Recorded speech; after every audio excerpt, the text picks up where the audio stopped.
turn this into a live edge bowl. What I really like about it is all the different heights on it, but it also makes it more difficult because the weight of the bowl is heavy on the one side. So this is going to have to be turned at a very slow speed. So we're going to mount her up. This is a crotch, and this is burling going on. So we're going to open this up first to let you see what that is, and then we're going to turn it into a bowl. Now that I got the bottom of it cleared off a little bit, you can tell what I've got going on here. We got some burling going on in here, and then I got a crotch, and it really is going to be a gorgeous bowl if it works. Well, on a positive note, this is going to work. Got some great grain going on in this thing.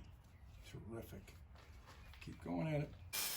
Still take this out right in here so I don't have such a steep bowl, but I don't want to get too close to this part. We have a round bowl. Now I'm going to clean this up, get a little bit more round in there, but basically leave it like it is. I got to get this flat.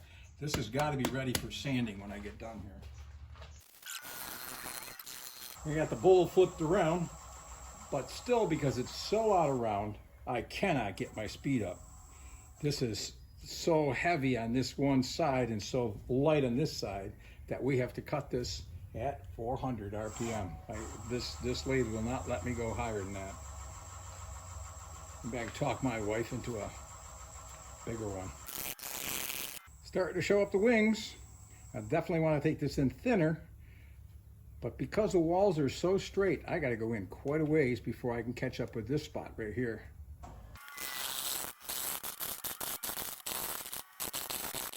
The other thing you have to do as you're going into the bowl is you have to finish the outside wings as best you can, because this bowl is going to dry as I'm doing this, and these are going to warp afterwards, and you cannot get a good cut on them afterwards.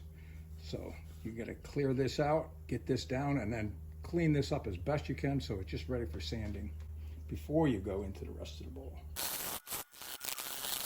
If you don't keep this straight, you start to go in a little bit, the bottom edge right here, which I'm almost to, will end up twice as thick as the top part.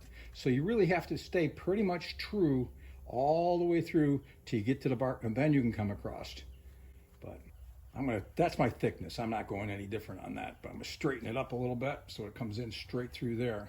I got a freshly sharpened blade, so I'm gonna do a cleanup on here. That's got a nice flat surface right there. The bark is feeling a little thicker, but the sanding will take care of that. I'm going to push this down a little lower before I try to clean the top up with a scraper. But you can see it's already cutting. It's chipping here because I'm out in free air. So it's got a little bit, it's difficult to do. You got to take your time. The bigger the wings, the harder it is. Alrighty, I'm done with the outside wing, the tall wings. I am not going to touch those. Now I'm going to go back in here to get the rest of it. We're not in a hurry.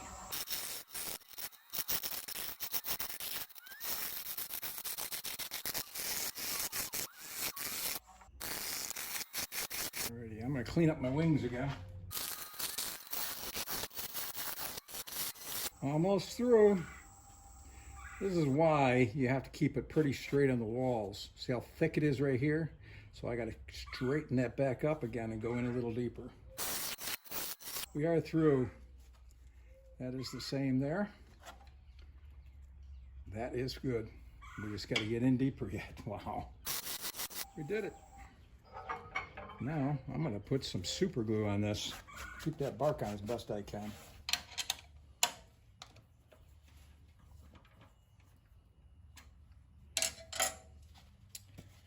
This is that Mountainous Terrain Bowl that I put together, and because everything is lightened right up after I got done and it's drying up here, you can't see, but I'm going to see if the camera can see this, and you'll see this is all burl going on in here. This is all burl, so I don't know what this is going to look like until I sand it, but it also is a crotch, and the crotch runs like this. And when I first cut this, this was all dark.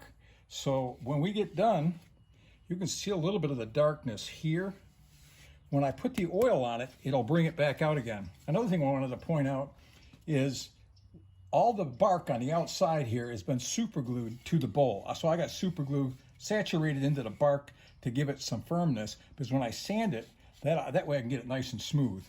But it also keeps it on the bowl.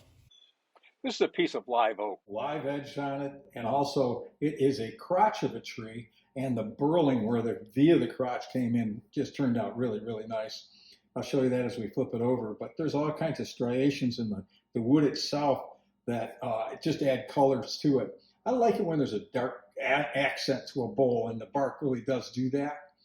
But this is a pretty, pretty bowl. I call it the Mountainous Terrain Bowl because it's so high at this point and low at this point.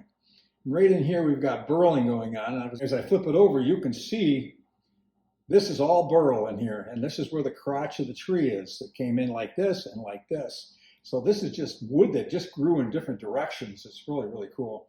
But this is a branch coming out this way and then another branch going out that way. So the main trunk of the tree actually is right there coming this way. Please subscribe. I appreciate it.